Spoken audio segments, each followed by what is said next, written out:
انتخابات اور حزب برداری کا درمیانی عرصہ عبوری دور یا ٹرانزیشن پیریڈ کہلاتا ہے۔ نیا صدر حکومت چلانے کے لیے نئی انتظامیہ منتخب کرتا ہے۔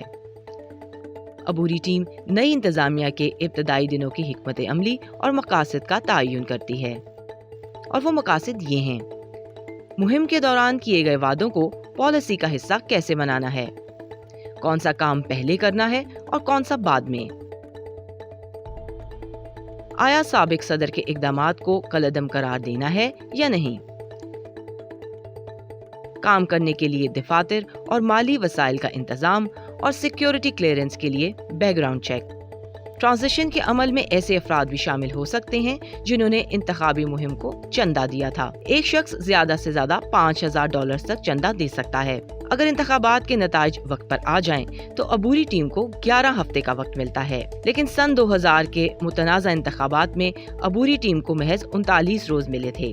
کوئی تیار ہو یا نہیں، 20 جنوری کی دوپہر صدر حلف اٹھا لیں گے۔ اگر اقتدار کی منتقلی میں کوئی رکاوٹ نہ آئے تو ٹرانزیشن ٹیم کی مدد سے نئے صدر اپنی انتظامیہ اور ایجنڈے کے ساتھ کام کے لیے تیار ہو جاتے ہیں۔